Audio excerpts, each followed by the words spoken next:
ಸನ್ಮಾನ್ಯ ಸಭಾಧ್ಯಕ್ಷರೇ, ಇವತ್ತು ನೀವೊಂದು ಐತಿಹಾಸಿಕ ಕಾರ್ಯವನ್ನು ಮಾಡಿದ್ದೀರಿ.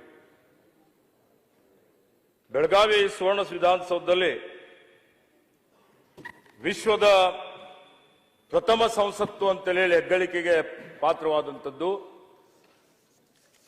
ಹಾಗೆ ಇಡೀ ಜಗತ್ತಿಗೆ ಸಾಮಾಜಿಕ ನ್ಯಾಯ ಕೊಟ್ಟಂಥದ್ದು, ಸರ್ವರಿಗೂ ಸಮಬಾಳು ಸಮಪಾಲು ಅಂತ ಹೇಳಿ ಪ್ರತಿಪಾದನೆ ಮಾಡಿದಂಥದ್ದು, ಪ್ರಜಾಪ್ರಭುತ್ವದ ಬುನಾದಿ, ಪ್ರಜಾಪ್ರಭುತ್ವದ ಪರಿಕಲ್ಪನೆ ಇಡೀ ಜಗತ್ತಿಗೆ ಪರಿಚಯ ಮಾಡಿಸಿಕೊಟ್ಟಂತ 12ನೇ ಶತಮಾನದಲ್ಲಿ ಬಸವಣ್ಣವರ ಅಧ್ಯಕ್ಷತೆಯಲ್ಲಿ ಅನುಭವ ಮಂಟಪ, ಆ ಅನುಭವ ಮಂಟಪದ ಚಿತ್ರವನ್ನು ಅನಾವರಣ ಸನ್ಮಾನ ಮುಖ್ಯಮಂತ್ರಿಯವರ ಕಡೆಯಿಂದ ಮಾಡಿಸಿದ್ದೀರಿ. ಅದಕ್ಕೆ ಪ್ರಪ್ರಥಮವಾಗಿ ನನ್ನ ಪರವಾಗಿ ಇಡೀ ಜಗತ್ತಿನಾದ್ಯಂತ ಇರುವಂತ ಬಸವಾದಿ ಭಕ್ತರ ಪರವಾಗಿ, ಅನುಯಾಯಿಗಳ ಪರವಾಗಿ, ಎಲ್ಲರ ಪರವಾಗಿ ನಿಮಗೆ, ನಿಮ್ಮ ಎಲ್ಲ ಮಾನ್ಯ ಸಭಾಪತಿಗಳಿಗೆ ಎಲ್ಲರಿಗೂ ಹಾರ್ದಿಕ ಅಭಿನಂದನೆ ಮತ್ತು ಇವತ್ತು ಧನ್ಯವಾದಗಳನ್ನು ಅರ್ಪಿಸ್ತಾ ಇದ್ದೇನೆ. ಮಾನ್ಯ ಸಭಾಧ್ಯಕ್ಷರೇ, ಇವತ್ತು 12ನೇ ಶತಮಾನದಲ್ಲಿ ಏನು ಬಸವಾದಿ ಶರಣರು ಸಮಾಜ ಧಾರ್ಮಿಕ ಕ್ರಾಂತಿ ಮಾಡ್ತಾರೆ, ಈ ಕ್ರಾಂತಿ ವಿಶಿಷ್ಟವಾದಂತಹ ಒಂದು ಕ್ರಾಂತಿ. ಜಗತ್ತಿನ ಇತಿಹಾಸ ನೋಡಿದಾಗ ಬಹಳಷ್ಟು ಕ್ರಾಂತಿಗಳಾಗಿದ್ದಾವೆ. ಹೆಣ್ಣಿಗಾಗಿ, ಮಣ್ಣಿಗಾಗಿ, ಅಧಿಕಾರಕ್ಕಾಗಿ ಕ್ರಾಂತಿ ಆಗಿದ್ದು ನಾವು ನೋಡ್ತೀವಿ. ಆದರೆ ಸಮಾಜಕ್ಕಾಗಿ, ಸಮಾನತೆಗಾಗಿ ಕ್ರಾಂತಿ ಆಗಿದ್ದಂಥದ್ದು ಯಾವುದಾದ್ರೂ ಕ್ರಾಂತಿ ಇದ್ದರೆ ಅದು ಕಲ್ಯಾಣ ಕ್ರಾಂತಿ, ಬಸವಣ್ಣವರ ಕ್ರಾಂತಿ ಅಂತೇಳಿ ಬಹಳ ಹೆಮ್ಮೆಯಿಂದ ಹೇಳ್ಬೋದು. ಬಸವಣ್ಣವರು, ಬಸವಾದಿ ಶರಣರು ಇವತ್ತು ಸ್ವಾತಂತ್ರ್ಯ, ಸಮಾನತೆ, ಕಾಯಕ, ದಾಸೋಹ, ಸಹೋದರತ್ವ, ಸಹಬಾಳ್ವೆಯ ತಳದ ಮೇಲೆ ಸುಂದರವಾದಂತಹ, ಭವ್ಯವಾದಂತಹ ಸಮಾಜ ನಿರ್ಮಾಣ ಮಾಡಬೇಕು ಅಂತ ಹೇಳಿ ಅಂದಿನ ದಿನಮಾನಗಳಲ್ಲಿ ಏನೊಂದು ಅಸ್ಪೃಶ್ಯತೆ ಇತ್ತು, ಆ ಅಸ್ಪೃಶ್ಯತೆ ವಿರುದ್ಧ ಹೋರಾಟ ಮಾಡ್ತಾರೆ, ಕಂದಾಚಾರದ ವಿರುದ್ಧ ಹೋರಾಟ ಮಾಡ್ತಾರೆ, ಜಾತೀಯತೆಯ ವಿರುದ್ಧ ಹೋರಾಟ ಮಾಡ್ತಾರೆ, ಮೌಢ್ಯತೆಯ ವಿರುದ್ಧ ಹೋರಾಟ ಮಾಡ್ತಾರೆ. ಇವೆಲ್ಲ ಹೋರಾಟ ಮಾಡಿ ವರ್ಗರಹಿತವಾದಂಥದ್ದು, ವರ್ಣರಹಿತವಾದಂತಹ ಒಂದು ಸಮಾಜ ನಿರ್ಮಾಣ ಮಾಡಬೇಕು ಅನ್ನುವಂತಹ ದೃಷ್ಟಿಯಿಂದ ಈ ಅನುಭವ ಮಂಟಪದ ಮುಖಾಂತರ 770 ಮರಗಳಂಗಳಂತ ಹೇಳ್ತೀವಿ. 770 ಶರಣರು ಕಲ್ಯಾಣಕ್ಕೆ ಬೇರೆ ಬೇರೆ ಭಾಗದಿಂದ ಬರ್ತಾರೆ, ದೇಶ ವಿದೇಶಗಳಿಂದ ಬರ್ತಾರೆ. ಆ ಎಲ್ಲ 770 ಶರಣರಿಗೆ ಅಲ್ಲಿ ಅವಕಾಶವನ್ನು ಕೊಟ್ಟು ಮಹಿಳೆಯರನ್ನು ಸೇರಿಸಿಕೊಂಡು, ಯಾಕೆಂದ್ರೆ ಇವತ್ತೇನಾದ್ರೂ ಮಹಿಳೆಯರು ಪ್ರಪ್ರಥಮವಾಗಿ ಅವ್ರಿಗೆ ಯಾರಾದ್ರೂ ಸ್ವಾತಂತ್ರ್ಯ ಕೊಟ್ಟಿದ್ದಾರೆ ಅಂತ ಹೇಳಿದ್ರೆ ಅದು ಬಸವಾದಿ ಶರಣರು ಅಂತ ಹೇಳಿ ಸ್ಮರಿಸಬೇಕು ಅನ್ನುವಂತ ಮಾತನ್ನು ಇಲ್ಲಿ ನಾನು ಹೇಳಿಕೆ ಬಯಸ್ತಾ ಇದ್ದೀನಿ. ಯಾವ ಮಹಿಳೆಗೆ ದೇವಾಲಯ ಒಳಗೆ ಹೋಗ್ಲಿಕ್ಕೆ ಪ್ರವೇಶ ಇರಲಿಲ್ಲ ಅಂತವರಿಗೆ ಮಹಾದೇವಿ ಅಂತೇಳಿ ಹೇಳಿ ಅವರಿಗೂ ಅನುಭವ ಮಂಟಪದಲ್ಲಿ ಸ್ಥಾನ ಕೊಟ್ಟು ಅಕ್ಕಮಹಾದೇವರ ಜೊತೆಯಲ್ಲಿ ಅನೇಕ ಜನ, ನಾಗಲಾಂಬಿಕಾ, ಅಕ್ಕನಾಗಮ್ಮ, ಸುಳ್ಳಿ ಸಂಕವ್ವ, ಇಂಥ ಇವತ್ತಿನವರೆಗೆ ಸಂಶೋಧನೆ ಪ್ರಕಾರ ಸುಮಾರು 32 ಜನ ಮಹಿಳೆಯರು ಅಂದಿನ ದಿನಮಾನಗಳಲ್ಲಿ ಅನುಭವ ಮಂಟಪದಲ್ಲಿ ತಮ್ಮ ವಚನವನ್ನು ಬರೆದಿದ್ದಾರೆ. ಇನ್ನೂ ಅದರ ಬಗ್ಗೆ ಸಂಶೋಧನೆ ನಡೀತಾ ಇದೆ. ಅದೇ ರೀತಿಯಲ್ಲಿ ಅಲ್ಲಿ ಅನುಭವ ಮಂಟಪದಲ್ಲಿ ಇವತ್ತು ನಾವು ನೋಡ್ತಾ ಇದ್ದೇವೆ, ಸುಮಾರು ಕಡೆ ಇವತ್ತು ಬಸವಣ್ಣವರ ಅಧ್ಯಕ್ಷತೆಯಲ್ಲಿ ಒಂದು ಹೇಳ್ತಾರೆ, ಅಪ್ಪನು ನಮ್ಮ ಮಾದಾರ ಚೆನ್ನಯ್ಯ, ಬಪ್ಪನು ನಮ್ಮ ಡೋಹರ ಕಕ್ಕಯ್ಯ, ಚಿಕ್ಕ ನೇಮಯ್ಯ ಕಾಣಯ್ಯ, ಅಣ್ಣನು ನಮ್ಮ ಕಿನ್ನರ ಬೊಮ್ಮಯ್ಯ, ಏನನ್ನೇತ ಕಿರಿರಿ ಕೂಡಲ ಸಂಗಯ್ಯ ಅಂತೇಳಿ. ಅಂದ್ರೆ ಅಲ್ಲಿ ಅನುಭವ ಮಂಟಪದಲ್ಲಿ ಇವತ್ತು ವಿಶೇಷವಾಗಿ ಮಹಾರಾಷ್ಟ್ರದಿಂದ ಶಿವಯೋಗಿ ಸಿದ್ದರಾಮೇಶ್ವರರು ಬರ್ತಾರೆ. ಅಲ್ಲಿ ಬೋವಿ ಸಮುದಾಯಕ್ಕೆ ಸೇರಿದಂತವರು, ಇವತ್ತು ಉರ್ಲಿಂಗ್ ದೇವರು, ಉರ್ಲಿಂಗ್ ಪೆದ್ದಿಯವರು, ಅಮುಗಿ ದೇವಯ್ಯ, ತೆಲಂಗಾಣ ಆಂಧ್ರ ಪ್ರದೇಶದಿಂದ ಸಕಲೇಶ್ ಮಾದರಸ ಬರ್ತಾರೆ, ಕಿನ್ನರಿ ಬೊಮ್ಮಯ್ಯನವರು, ಗುಜರಾತ್ನಿಂದ ಆದಯ್ಯ ಶರಣರು ಬರ್ತಾರೆ, ತಮಿಳುನಾಡಿನಿಂದ ಮಾದರೆ ಚೆನ್ನಯ್ಯನವರು ಬರ್ತಾರೆ, ಕೇರಳದಿಂದ ಧೂಪದ ಗುಗ್ಗವೆಯವರು ಬರ್ತಾರೆ,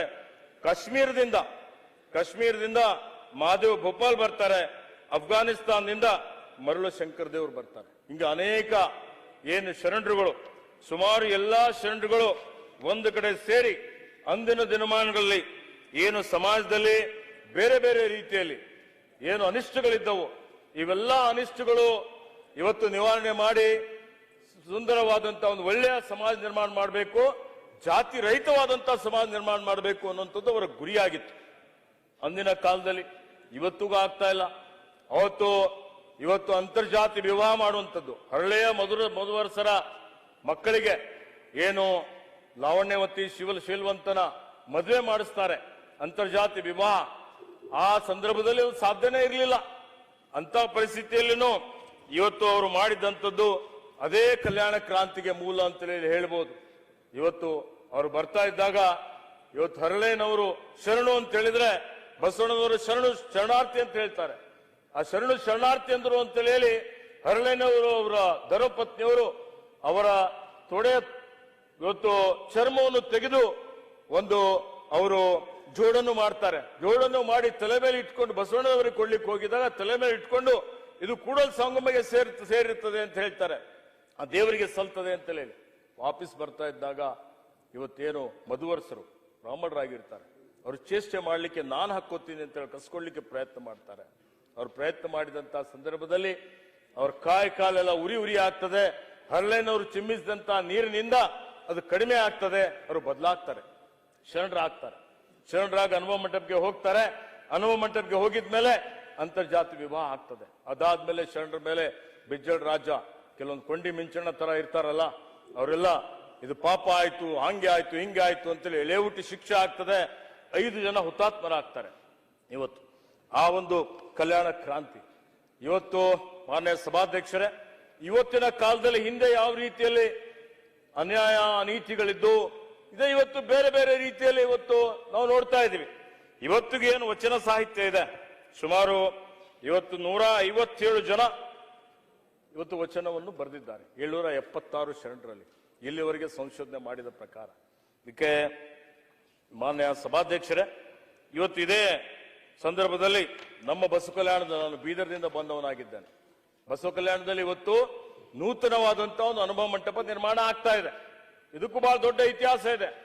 ಇವತ್ತು ಹಿಂದೆ ಒಂದು ಅನುಭವ ಮಂಟಪ ಮಾಡಬೇಕು ಅಂತೇಳಿ ಹೊರಟಂತಹ ಸಂದರ್ಭದಲ್ಲಿ 1955ರಲ್ಲಿ ಜಯಚಾಮರಾಜೇಂದ್ರ ಒಡೆಯರ್ ಬಸವ ಕಲ್ಯಾಣಕ್ಕೆ ಬಂದು ಅದಕ್ಕೆ ಒಂದು ಶಂಕುಸ್ಥಾಪನೆ ಹಾಕ್ತಾರೆ. ಅನುಭವ ಮಂಟಪ ಕಾಮಗಾರಿ ಆಗೋದಿಲ್ಲ, ಹಾಗೆ ಉಳಿತದೆ. 66ರಲ್ಲಿ ಸನ್ಮಾನ್ಯ ಬಿ ಡಿ ಜತ್ತಿಯವರು ಮುಖ್ಯಮಂತ್ರಿ ಆಗಿದ್ದಂತಹ ಸಂದರ್ಭದಲ್ಲಿ ಅಲ್ಲಿ ಇವತ್ತು ಅದಕ್ಕೆ ಶಂಕುಸ್ಥಾಪನೆ, ಗುದ್ಲಿ ಪೂಜೆ ಎಲ್ಲವೂ ಆಗ್ತದೆ. ಆದ್ರೆ ಬಸವ ಸಮಿತಿಯ ಜಮೀನು ಇರ್ತದೆ, ಅದು ಪೂರ್ತಿ ಆಗ್ಲಿಕ್ಕೆ ಆಗೋದಿಲ್ಲ. ಮತ್ತೆ 72ರಲ್ಲಿ ನಮ್ಮ ಕಮಲಾಪುರದಲ್ಲಿ ಒಂದು ಶರಣ ಸಂಸ್ಕೃತಿ ಕಾರ್ಯಕ್ರಮ ನಡೀತಾ ಇರತಕ್ಕಂತ ಸಂದರ್ಭದಲ್ಲಿ ಧಾರವಾಡದ ಮುರುಘಾ ಶ್ರೀಗಳು ಬಂದು ಬಸವತತ್ವ ಪ್ರತಿಪಾದಕರು ಈ ಒಂದು ಅನುಭವ ಮಂಟಪ ನೂತನವಾಗಿ ನಿರ್ಮಾಣ ಆಗಬೇಕು ಅಂದ್ರೆ ಭಾಲ್ಕಿಯ ನನ್ನ ಕ್ಷೇತ್ರ, ನಮ್ಮ ಗುರುಗಳು ಭಾಲ್ಕಿಯ ಲಿಂಗಕ್ಕೆ ಚನ್ನಬಸವಪಟ್ಟ ದೇವರಿಗೆ ಮಾತ್ರ ಕೊಟ್ರೆ ಇದು ಸಾಧ್ಯ ಆಗ್ತದೆ ಅಂತ ಹೇಳಿ ಅಲ್ಲಿ ಅವರ ಹೆಗಲಿಗೆ ಹಾಕ್ತಾರೆ. ಅವರು ಬಸವ ಜಯಂತಿ ದಿವಸ ಪಾದಯಾತ್ರೆ ಮಾಡ್ತಾರೆ. ಅವ್ರ ಜೊತೆಯಲ್ಲಿ ನಮ್ಮ ತಂದೆಯವರಾದ ಪೂಜ್ಯ ಭೀಮಣ್ಣ ಖಂಡ್ರೆಯವರು ಇತರೆಲ್ಲ ಸೇರಿಕೊಂಡು 72ರಲ್ಲಿ ಆ ಕಾಮಗಾರಿ ಪ್ರಾರಂಭ ಮಾಡ್ತಾರೆ. 81ರಲ್ಲಿ ಇವತ್ತೇನು ನೂತನ ಅನುಭವ ಮಂಟಪ ಇದೆ ಎಲ್ಲರೂ ಅಲ್ಲಿ ಭೇಟಿ ಕೊಟ್ಟಿದ್ದಾರೆ. ಇವತ್ತು ನಮ್ಮ ನೆಚ್ಚಿನ ನಾಯಕರಾದಂತಹ ರಾಹುಲ್ ಗಾಂಧಿಯವರು ಭೇಟಿ ಕೊಟ್ಟಿದ್ದಾರೆ, ಅಲ್ಲಿ ಸನ್ಮಾನ್ಯ ಶ್ರೀ ಅಡ್ವಾಣಿಯವರು ಬಂದು ಭೇಟಿ ಕೊಟ್ಟಿದ್ದಾರೆ, ಎಲ್ಲಾ ಪಕ್ಷದವರು ಅಲ್ಲಿ ಬಂದು ಭೇಟಿ ಕೊಟ್ಟಿದ್ದಾರೆ.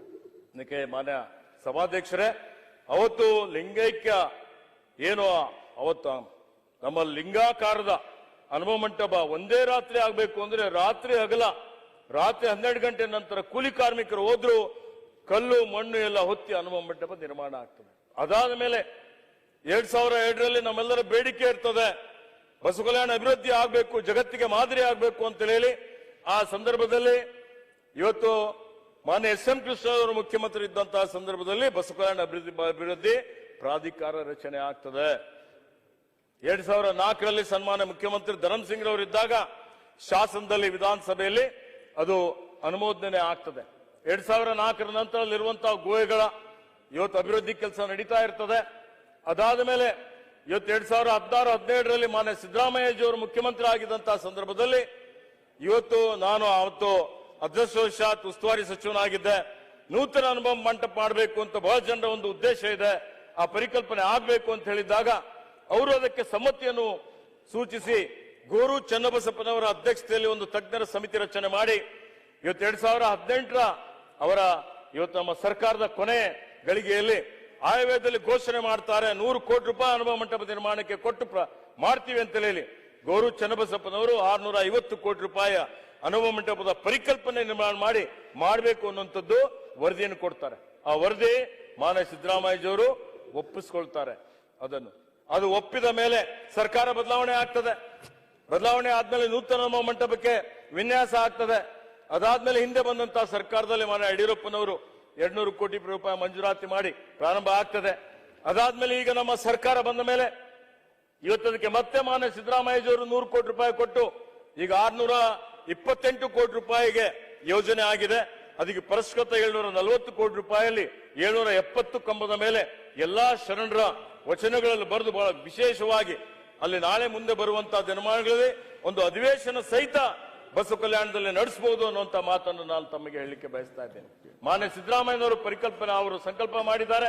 ಅಲ್ಲಿ ಬಂದು ಪ್ರಗತಿ ಪರಿಶೀಲನೆ ಮಾಡಿ ಬಸವ ಕಲ್ಯಾಣ ಅಭಿವೃದ್ಧಿ ಪ್ರಾಧಿಕಾರದ ವತಿಯಿಂದ ಬರುವ 2025 ಕೊನೆಯಲ್ಲಿ ಡಿಸೆಂಬರ್ ಅಲ್ಲಿ ನೂತನ ಅನುಭವ ಮಂಟಪ ನಿರ್ಮಾಣ ಕಾಮಗಾರಿ ಪೂರ್ತಿ ಮಾಡಿ ಲೋಕಾರ್ಪಣೆ ಮಾಡ್ತೀವಿ ಅನ್ನುವಂತ ಮಾತನ್ನು ಇವತ್ತು ನಮ್ಮ ಸರ್ಕಾರ ಮಾಡಿದೆ.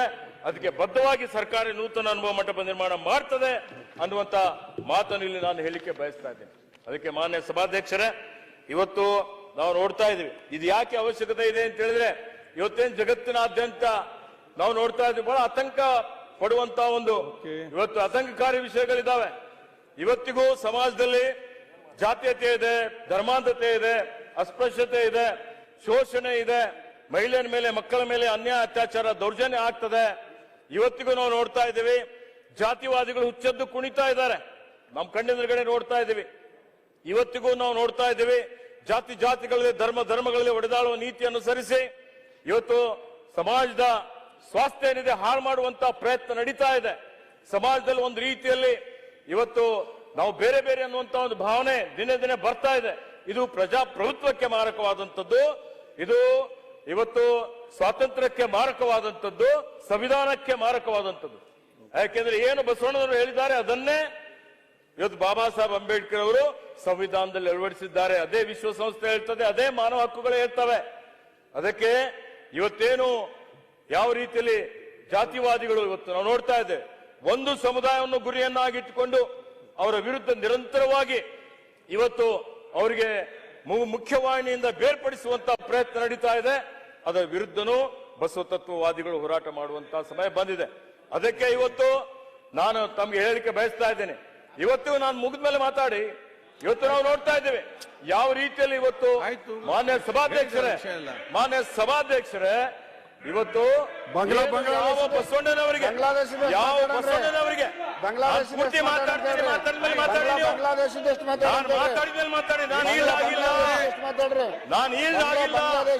ನಾನು ಯಾರ ಹೆಸರು ತಗೊಂಡಿಲ್ಲ. ನಾನು ಇವತ್ತು ಪೂರ್ತಿ ಮಾತಾಡಲಿ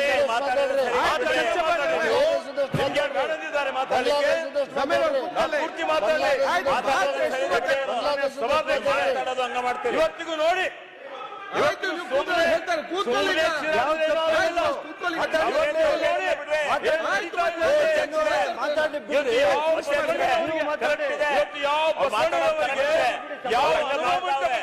ನಾವು ಹೇಳ್ತೀವಿ ಅನುಭವ ಮಂಟಪ ಪ್ರಜಾಪ್ರಭುತ್ವ ಪರಿಕಲ್ಪನೆ ಅಂತ ಹೇಳಿ ಅಂತ ಬಸವಣ್ಣವರ ಬಗ್ಗೆ ಅಪಹಾಸ್ಯ ಮಾಡುವಂತಹ ಶಕ್ತಿಗಳು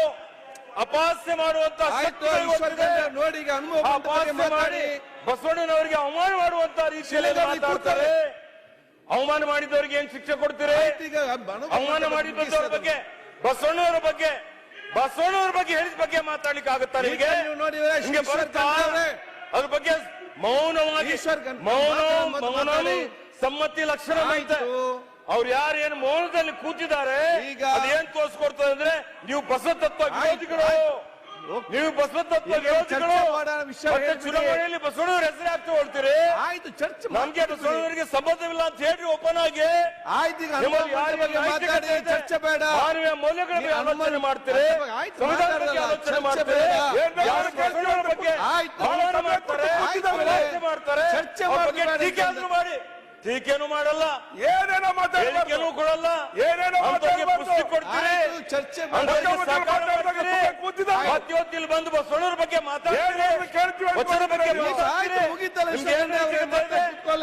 ನಿಮ್ಮಲ್ಲಿ ಮಾನವೀಯ ಮೌಲ್ಯ ಇದೆಯಾ? ನೈತಿಕ ಮೌಲ್ಯ ಇದೆಯಾ? Thank you.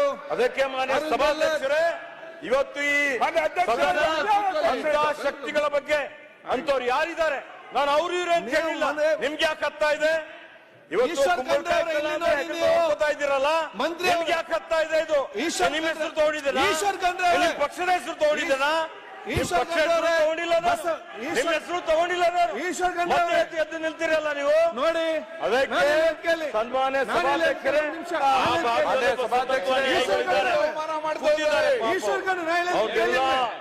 ಇವರು ಆಯ್ತು, ನೋಡಿ, ಅವರ ಕೇಳಿ. ಕೂತಿದ್ದಾರೆ. ನೋಡಿ ಈಗ ಹೀಗಾಗಿ ಇವತ್ತು ನೀವೀಗ ಅದಕ್ಕೆ ನೀವು ಮತ್ತೊಮ್ಮೆ- ಈಶ್ವರ್ ಖಂಡ್ರೆ ಅವರೇ. ಮತ್ತೊಮ್ಮೆ ನಾನು- ಆಗಿಲ್ಲ, ಮಾತಾಡ್ಬೇಡಿ. ಏನು? ಏನ್ ಮಾತಾಡ್ತೀರಿ ನೀವು? ಅನುಭವ ಮಂಟಪದ ಬಗ್ಗೆ ನಾನು ಅನುಭವ ಮಂಟಪದ ಬಗ್ಗೆ ನಾನು ಹೇಳಿದ್ದು ಕೇಳಿ. ನಾನು ಯಾರಿಗೆ ಟೀಕೆ ಮಾಡಿದ್ದೀರಾ? ಆಯ್ತು, ನಾನು ಹೇಳಿದ್ದಕ್ಕೆ ಟೀಕೆ ಯಾರಿಗೇನಾದ್ರೂ ಕ್ರಿಟಿಸೈಸ್ ಟೀಕೆ ಮಾಡಿದ್ದೀರಾ? ಮಾಡ್ಲಿಲ್ಲ. ಅನುಭವ ಮಂಟಪದ ಬಗ್ಗೆ ನಾನು ಮಾತಾಡಿದ್ದೀನಿ ವಿಚಾರ ನಾನು. ಕೇಳಿ. ಬೇರೆ ಏನ್ ಅಲ್ಲ, ಮಾತಾಡಿದ್ದೀನಿ? ಇಲ್ಲಿ ಕೇಳಿ. ಮಾಡಿ ಚರ್ಚೆ ಏನ್ ಬೇಕಾಗಿದ್ ಮಾಡಿ. ಈಶ್ವರ್ ಖಂಡ್ರೆ ಅವರೇ, ಚರ್ಚೆ ಅದಕ್ಕೆ ಎಲ್ಲಾ ರೀತಿಯ ಮಾಡ್ಲಿಕ್ಕೆ ತಯಾರಿದ್ದಾವೆ. ನೋಡಿ ಸನ್ಮಾನ್ಯ ನಾವೆಲ್ಲ- ಸಭಾಧ್ಯಕ್ಷರೇ ಕೇಳಿ. ಆಯ್ತು, ನಾನು ಏನ್ ಹೇಳ್ತಾ ಇದ್ದೀನಿ, ನಾನು ನೀವೆಲ್ಲ ಹಾಕಿದ್ದೆ, ನಾನು correct ಆಗಿ ಹೇಳ್ತಾ ಹೇಳಿದ್ರಿ. ಇದ್ದೀನಿ. ಈಗ ಅದು ಮುಗಿಸಿ ಅವ್ರ ಸಮಯ ಬಂದಾಗ ಅವ್ರು ಅಲ್ಲ, ಮಾತಾಡ್ಲಿ. ಎಲ್ಲರೂ ಮಾತಾಡ್ಲಿಕ್ಕೆ ಅವ್ರಿಗೆ ಯಾರು ಬೇಡದಂಗಿಲ್ಲ. ಆಯ್ತು, ಇಲ್ಲಿ ನೋಡಿ ಈಗ ಸುಮ್ಮನೆ ಎದ್ದು ನಿಂತ್ರೆ ಏನು ಉಪಯೋಗ ಇದೆ? ಆಯ್ತು, ಈಗ- ಮಾತಾಡ್ಲಿ. ಆಯ್ತು ನೋಡಿ ಇವತ್ತು ಅದಕ್ಕೆ ಅರ್ಥ ಮಾಡೋದು ತಾವು ಹೇಳಿ. ಸಾಮಾಜಿಕ ನ್ಯಾಯ ಇದು ಯಾರಿಗೂ ಒಬ್ಬರಿಗೆ ಸೀಮಿತವಾಗಿಲ್ಲ, ಆಯ್ತು. ಎಲ್ಲರ ಹಕ್ಕಿದೆ, ಎಲ್ಲ ಆಯ್ತು. ಸಮುದಾಯದವರ ಹಕ್ಕಿದೆ, ನೋಡಿ. ಪ್ರತಿಯೊಬ್ಬರಿಗೂ ಸಾಮಾಜಿಕ ನ್ಯಾಯ ಆಯ್ತು, ಕೊಡುವಂಥದ್ದು. ಹೇಳಿ, ಮಾತಾಡಿ. ಆ ರೀತಿಯಲ್ಲಿ ಇವತ್ತು ನಾವು ಏನು ಬಸವ ತತ್ವದ ಬಗ್ಗೆ, ಬಸವಣ್ಣವರ ಬಗ್ಗೆ, ಅನುಭವ ಮಂಟಪದ ಓಕೆ. ಪರಿಕಲ್ಪನೆಯ ಏನು ಈಗ ಚಿತ್ರ ನೀವು ಹಾಕಿದಿರಿ, ಅದಕ್ಕೆ ನನ್ನ ಪರವಾಗಿ, ಈ ಕಡೆ ನೋಡಿ, ಬಸವ ಆ ಕಡೆ ಭಕ್ತರ ನೋಡ್ಬೇಡಿ ಪರವಾಗಿ, ನೀವು. ಈ ಕಡೆ ಬಸವಣ್ಣವರ ನೋಡಿದ್ರೆ. ಅನುಯಾಯಿಗಳ ಪರವಾಗಿ ನಾನು ಈಶ್ವರ್, ಈ ನಿಮಗೆ ಕಡೆ ನೋಡಿ. ಮತ್ತೊಮ್ಮೆ ಅಭಿನಂದನೆ, ಕೃತಜ್ಞತೆ, ಧನ್ಯವಾದಗಳನ್ನ ಹೇಳಿ ನನಗೆ ಮಾತಾಡ್ಲಿಕ್ಕೆ ಅವಕಾಶ ಮಾಡಿಕೊಟ್ಟಿದ್ದಕ್ಕಾಗಿ ನಿಮಗೆ ಮತ್ತೊಮ್ಮೆ ಅಭಿನಂದಿಸ್ತೇನೆ. ಬೆಲ್ಲದವ್ರೆ